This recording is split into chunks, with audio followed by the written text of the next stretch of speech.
Après une première saison de Moriarty the Patriot presque exclusivement masculine, passée à développer les personnages de Sherlock Holmes et Moriarty, l'anime avait besoin d'un souffle nouveau. Et dans cette deuxième saison, un personnage était tout indiqué, Irene Adler. Cette chanteuse d'opéra, issue d'un milieu modeste, avait toutes les qualités pour être un personnage mémorable. Malheureusement, son potentiel ne sera jamais vraiment exploité. Quel gâchis!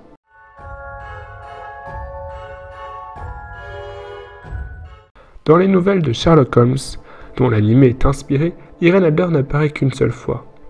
Mais son apparition est mémorable. Elle est l'antagoniste de la toute première nouvelle du fameux détective, Un scandale en Bohême.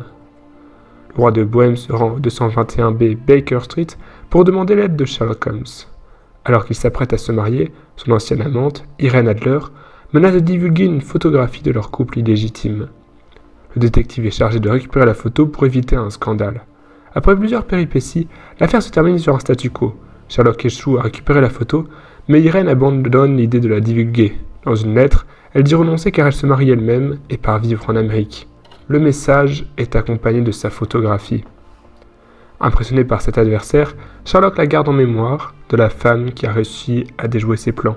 Plus tard dans les écrits de Conan Doyle, Sherlock Holmes dira que sa défaite contre Irene Adler est l'un de ses 4 seuls échecs. Sur un total de 56 nouvelles et 4 romans, ce n'est pas un mince exploit. Autre intérêt évident du personnage, son sexe.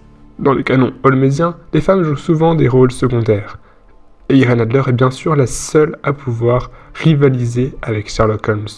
Et je dois dire que son adaptation dans Moriarty the Patriot m'a dans un premier temps énormément plu. Son personnage au design coloré détonne dans une Londres sombre. Son caractère plein de vie s'oppose aux détectives et criminels graves ou taciturnes.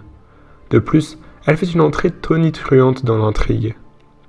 Elle se joue de Sherlock Holmes en se déguisant en prince de Bohême et possède des documents compromettants sur la couronne. Les quelques éléments que l'histoire nous livre sur son passé sont également très intéressants. Une de ses amies censée devenir prima-donna a été poussée au suicide à cause de ses origines modestes. Le rôle est revenu à une fille moins talentueuse, mais noble. Oui, car c'est bien dans cet univers qu'évoluent les personnages de Moriarty the Patriot. Un monde où, à de rares exceptions près, les nobles sont d'affreux privilégiés considérant les autres habitants comme de la racaille. À sa manière, Irene Adler cherche à s'opposer à cet odieux système de classe. Elle utilise les armes à sa disposition dans ce monde patriarcal pour s'élever socialement et faire du bien autour d'elle. Elle devient une célébrité nationale, aide les artistes talentueux, mais sans naissance, à recevoir une éducation et à briller. Une scène illustre particulièrement bien ses aspirations. Alors qu'elle marche dans le port de Londres, elle aperçoit une petite fille moquée par des nobles parce qu'elle veut passer une audition. Elles vont jusqu'à la pousser dans l'eau car sa vie n'a aucune valeur à leurs yeux. Irene Adler plonge sans hésiter une seconde et la sauve. Puis elle l'encourage à poursuivre son rêve coûte que coûte, malgré les oppositions qu'elle s'apprête à rencontrer. À côté de Moriarty, le prince du crime, et de Sherlock Holmes, le célèbre détective, Irene Adler est la seule à pouvoir avoir une influence sur l'intrigue. Elle constitue un agent du chaos qui vient redistribuer les cartes et complexifier ce qui n'était qu'un duel. Une entrée aussi intéressante que rafraîchissante dans une intrigue qui promettait beaucoup. Hélas, mes attentes furent déçues. Irene est d'abord prise au piège par Sherlock Holmes qui l'emporte donc symboliquement contre elle, au contraire de la nouvelle. Puis dans un second temps, elle entre au service de Moriarty. Recherchée par la couronne, elle décide de se travestir en homme. Elle prend un nouveau pseudonyme, James Bond. En anglais, Bond veut dire lien, et Irene montre ainsi son nouvel attachement à la famille Moriarty. Il n'y a pas à dire, le jeu de mots est bien trouvé, le clin d'œil amusant et la perspective d'un James Bond au féminin intéressante. Malheureusement, c'est à peu près tout ce que je trouve de positif à ce changement d'identité. Certains fans de Moriarty the Patriot émirent l'hypothèse que James Bond alias Irene Adler était une personne transgenre. Plusieurs éléments appuient cette idée. Le fait que le personnage insiste pour être considéré comme un homme, même avec les personnes qui connaissent la vérité, notamment dans les vestiaires. James Moriarty le ou la considère également comme un homme.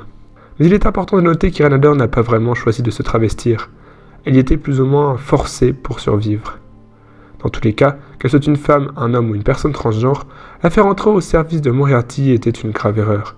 Les sous-fifres du prince du crime étant déjà très nombreux, le développement de James Bond sera peu à peu délaissé. Comme s'il n'y avait plus de place pour elle, comme si une femme ne pouvait pas survivre dans l'intrigue sans devenir le sous-fifre d'un personnage masculin. En regardant, j'ai eu l'impression que les scénaristes ne savaient pas trop quoi faire d'elle, Et plutôt qu'une fin tragique qui aurait pu être intéressante, ils se sont finalement piètrement débarrassés du personnage. Ce qui questionne sur les efforts consacrés à son introduction. Irene Adler résume bien mon sentiment mitigé sur l'anime Moriarty the Patriot. De très bonnes idées, des thématiques intéressantes, mais des personnages secondaires trop peu développés et des choix questionnables. Dommage, car avec un tel matériau de base, il y avait tellement mieux à faire. Merci d'avoir regardé la vidéo jusqu'au bout, partagez la chaîne autour de vous, cœur sur vous.